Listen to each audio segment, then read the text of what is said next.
PM Modi के रूस दौरे के बाद भारत और रूस के बीच संबंधों की बात शुरू हो गई है। रूस और भारत की दोस्ती के किस्से दशकों पुराने हैं। जब भारत की अमेरिका से नहीं बनती थी तब रूस ने भारत का साथ दिया था। कई मौकों पर रूस ने भारत का साथ दिया है। इस लिहाज से भारतीय जनमानस में भी रूस को लेकर उत्सुकता बनी रहती है। लेकिन भारत और रूस की दोस्ती कैसे शुरू हुई और समय के आज भी बनी हुई है, इसके पीछे एक शख्स है। बहुत कम लोग ये जानते हैं कि स्टालिन शुरुआत में नेहरू को पसंद नहीं करते थे। ऐसा क्या हुआ इतने सालों में कि रूस भारत का अहम साथी बनता चला गया। नमस्कार, मेरा नाम है रिया शर्मा और आप देख रहे हैं TV9 डिजिटल। 1950 के दशक में जब स्टालिन के बाद ख्रुश्चेव ने गद्दी संभाली तो उन्होंने बेहतर संबंधों के लिए प्राथमिकता में भारत को हमेशा चीन से आगे रखा। वैसे ये जानना रोचक है कि कैसे स्टालिन को आजाद भारत साम्राज्यवादी शक्तियों की कठपुतली लगता था। सर्वपल्ली डॉक्टर राधाकृष्णन के बारे में हम बस इतना जानते हैं कि वो भारत के पहले शिक्षा मंत्री थे, लेकिन उनका नाम इससे भी बड़ा है। उनकी ख्याति विदेशों में भी एक बड़े शिक्षाविद के तौर पर फैली हुई थी। एक दार्शनिक तौर पर विदेशों में उन्हें खूब सराहना मिली। राधाकृष्णन एक राजनीतिक के रूप में काफी चतुर थे। उन्हें मालूम था कब कहां क्या करना है। सोवियत संघ में जब उन्हें राजदूत बनाकर भेजा गया तो उन्होंने भारत के खिलाफ बह रही उल्टी हवा को पूरी तरह से बदल कर रख दिया। अशोक कपूर ने अपनी किताब the diplomatic ideas and practices of Asian states में लिखा है।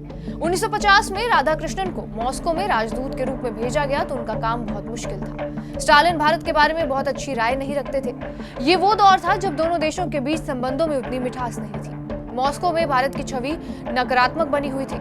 उन्हें लगता था कि आजादी के बाद भी भारत साम्राज्यवादी ताकतों के हाथों में खेल रहा है। राधाकृष्णन से पहले सोवियत संघ के राजदूत विजय लक्ष्मी पंडित थे। हालांकि वो वहां से तंग आकर वापस अपने देश आ गए। स्टालिन के दिमाग में नेहरू और भारत की अच्छी इमेज नहीं थी। वो अब भी इस देश को साम्राज्यवादी ताकतों का पिछलगू मानते थे। विजय लक्ष्मी पंडित कई बार स्टालिन से मिलने की कोशिश करती थी, लेकिन उन्हें स्टालिन ने टाइम नहीं दिया। 2 साल बाद ही विजय लक्ष्मी पंडित भारत लौट आई और इससे स्टालिन और ज्यादा नाराज हो गया। राधाकृष्णन जितने चालाक थे उतने ही डिप्लोमेटिक और फिलोसफर भी। ये वो दौर था जब रूस में दार्शनिकों का बड़ा सम्मान हुआ करता था। टॉल्स्टॉय और दोस्तोयेवस्की जैसे दार्शनिकों की रूस में बड़ी ख्याति थी। राधाकृष्णन ने माहौल बनाना शुरू कर दिया। मॉस्को के राजनीतिक सर्कल में उनके बारे में प्रोपेगेंडा फैलाया जाने लगा कि वो रात में केवल 2 घंटे सोते हैं, रात भर दर्शन की किताबें लिखने में बिजी रहते हैं, दिन में राजनीति की भूमिका निभाते हैं और इस तरह से रूस में राधाकृष्णन की चर्चा होने लगी। राधाकृष्णन की यह स्ट्रैटेजी भारत के लिए काम आने लगी। स्टालिन से राधाकृष्णन की मुलाकात हुई और तुरंत समय दे दिया गया। अपनी आदत के खिलाफ स्टालिन राजदूत के साथ हंसे भी और खूब बातें भी की। स्टालिन को लगता था कि भारत में अंग्रेजी भाषा का राज चलता है। उन्होंने पूछा, आपके यहाँ कौन सी भाषा में काम होता है? राधाकृष्णन ने चतुराई से जवाब दिया कि देश की सबसे लोकप्रिय भाषा हिंदी है।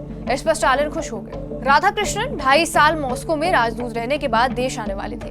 8 अप्रैल को उन्हें भारत आना था और महज 3 दिन पहले उन्होंने स्टालिन से मिलने की अर्जी दी थी। राधाकृष्णन को समय मिल भी गया। स्टालिन इतने कम समय में किसी विदेशी राजदूत से नहीं मिलते थे। स्टालिन से अपनी आखिरी मुलाकात में राधाकृष्णन ने भारत के बारे में मॉस्को की जितनी भी भ्रांतियां थी सब दूर कर दी। निश्चित तौर पर भारत और रूस के संबंध सर्वपल्ली राधाकृष्णन के अथक प्रयास का नतीजा है। राधाकृष्णन ने दोनों देशों के बीच दोस्ती की दीवार को इतना मजबूत कर दिया कि हल्के फुल्के तूफान को भी झेलकर ये दोस्ती पहले जैसी बनी हुई है। बहरहाल, आपका इस वीडियो पर क्या कुछ कहना है हमें कमेंट बॉक्स में जरूर बताएं। बाकी देश और दुनिया की तमाम बड़ी खबरों के लिए बने रहे हमारे साथ TV9 डिजिटल पर।